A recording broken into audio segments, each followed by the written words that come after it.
I was 17 when I took the job. It was the summer before my senior year, and I was desperate. My parents hadn't planned much for my college fund, so if I didn't start saving, there was a real chance I wouldn't even make it to college at all. Most people who knew me would have called me a day person. During daylight hours, I was always busy, studying, working out, hanging out with friends, even coding competitions for my portfolio. But at night, I wasn't doing much. Some homework maybe, but nothing that really mattered. So when I realized I was barely sleeping anyway, 3, maybe 4 hours a night, I thought, why not? Why not work nights? I could make money, maybe even squeeze in my homework during the quiet hours. That's how I ended up applying everywhere I could. But when McDonald's called back, it felt perfect. I was already a fan of fast food, and honestly, the idea of working the night shift at a place on the outskirts of town sounded easy. Fewer customers, less noise, maybe even a chance to catch an extra hour of sleep. I didn't know how wrong I was. My dad dropped me off my first night. The building looked tired. Mold stains on the outer walls, flickering yellow lights above the entrance. Inside, it smelled of old grease and cleaning chemicals. A middle-aged man was waiting at the counter. He gave me a nod and a small smile before showing me around. He walked me through the fryers, the drink machines, the ice cream equipment. Then he brought me back to the drive-thru booth, where I'd spend the night taking orders. That's when he changed. He took this deep, shaky breath and asked, "Hey kid, do you believe in ghosts?" I laughed nervously. "No? Why?" He didn't laugh back. His face was pale, his hands trembling. He said, "I'm gonna sound insane, but if you want to live through the night shift here, you need to follow some rules. Every single one. They're not suggestions, they're survival." I thought it was some kind of prank, until he pulled out his phone. Picture after picture of teenagers, all former employees. All gone. Missing. "Why didn't you go to the cops?" I asked. His voice cracked. "I did. Nobody believes me. They think I'm crazy. Please, just follow the rules." And then he handed me the paper. The rules. 8 of them. And every single one sounded like the plot of a horror movie. List of rules to survive a night. Rule 1. Keep the lights on the drive-thru counter, where you'll hand the customer the food, on at all times, with an exception to Rule 5. There is a creature just lurking nearby, waiting for the lights to go out and letting your guard down. Rule 2. There are security cameras next to the counter table. Always check who is in the drive-thru. If the person ordering is in a black Range Rover Evoque with tinted windows, do not speak a word to him. He will stop bothering you if you ignore his angry threats and drive away in a few minutes. If you speak to him, however, he's going to break into your booth and attack you like a wild animal. God knows what entity he is that can mimic a human voice so perfectly. Rule 3.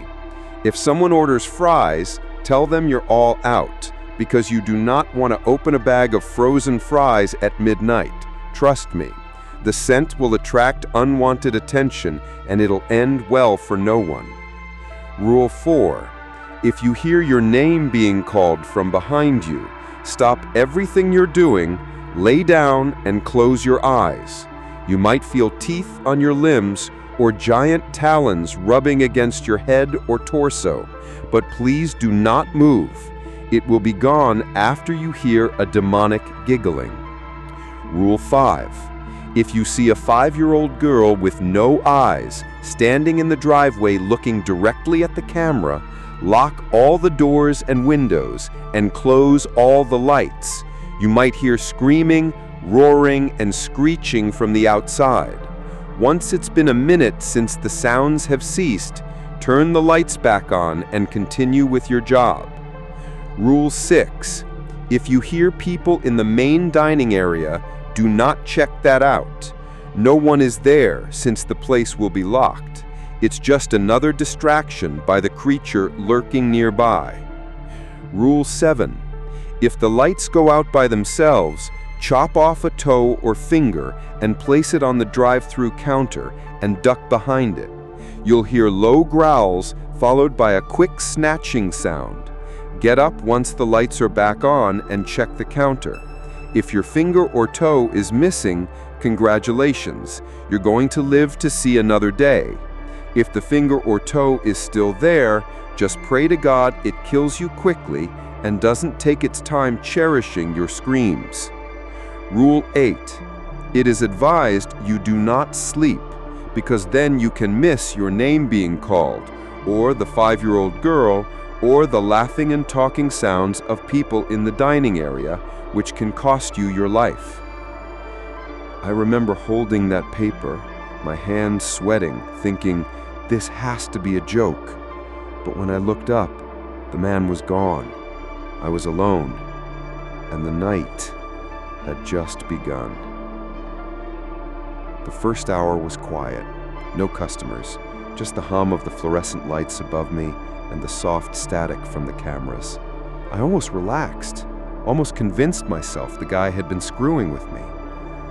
Until I saw her.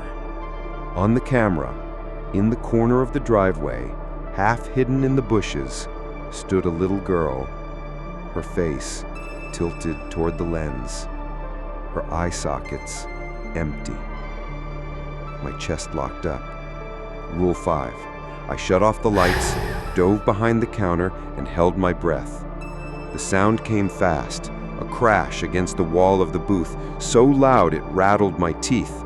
Then footsteps, quick, light, then crying. The cry of a child. It grew sharper, louder, until it was all I could hear. I clamped my hands over my ears, but it didn't matter. My head throbbed, my eyes watered, I thought I would burst. Then, silence, followed by a growl, deep, animalistic. And then came the sounds of ripping flesh, chewing, slurping. The smell of iron and rot filled the booth, and I threw up onto the floor. When it stopped, I waited, counted to 60, then switched the lights back on. The girl was gone. Later, I heard voices, faint at first, then louder, laughter, conversations, people chatting in the dining area. But the front doors were locked. Rule 6. I shoved in my earbuds and forced myself to ignore it. Every hair on my neck stood straight, but I didn't move. An hour passed. Then headlights appeared. A car rolled up to the window. Relief washed over me. Finally, a normal customer. But then I saw it. Black Range Rover, tinted windows. The voice boomed from the speaker. "Hey, you deaf? Take my order." His tone grew angrier, harsher, more violent. "I know you're in there. Answer me, motherfucker!" I clenched my fists and stayed silent. Seconds stretched like hours. My heart slammed in my chest. Finally, the car rolled forward and disappeared into the night. The rest of the shift crawled by. I kept checking the cameras, kept rereading the rules just to anchor myself to something. I didn't sleep. I didn't dare. By the time dawn broke, I felt like a shell of myself, exhausted, shaking, but alive. Now, sitting here typing this, I keep asking myself the same question. Is this job really worth $200 a night? The manager begged me to stay, even promised double pay, said I was better than most, that I listened, that I survived. But I don't know if I'll ever go back. Because one thing is certain, that McDonald's drive-thru isn't just a job, it's a death trap. I never really believed in ghosts. Not until I started working the night shift at this fast food place that everyone around here claims is haunted. When I was first hired, I thought the whole thing was just a joke. Something the older employees told the new guys to mess with them. But it didn't take long before I realized there's something about that place that just isn't right. Most of it happens in the storage room. There's this narrow staircase in the back that goes up into a small attic-like space. It's dark, cramped, and packed with boxes. Straws, takeout bags, all that stuff. And way in the back, there's a corner you can't see unless you walk all the way around the stacks. The first time I went up there, I felt it. That heavy feeling in the air, like someone else was standing up there with me. If I turned around right away and went back down, it faded. But if I stayed, it got stronger. So strong, it felt like somebody was right next to me, breathing down my neck. I even worked up the courage a couple times to peek around the boxes to look at that corner. But every time, nothing. Just shadows and silence. One of our managers refuses to set foot up there ever since she fell down the stairs. She swears she felt a hand shove her in the back. Most people laugh and say she's just clumsy, but the way she avoids that room, she believes it. And honestly, I don't blame her. But it's not just a feeling. Sometimes we see things. In the main area, there's a security feed showing different parts of the restaurant, including the storage room. And sometimes, right in front of our eyes, something just falls. A box of ketchup, a pack of bottled water. Once, an entire crate of Coke tipped over and spilled everywhere. The creepiest night was around 4 a.m. The restaurant was dead quiet, just 5 of us working. Suddenly, bang! A ladder in the storage room crashed to the floor. The sound echoed through the whole place.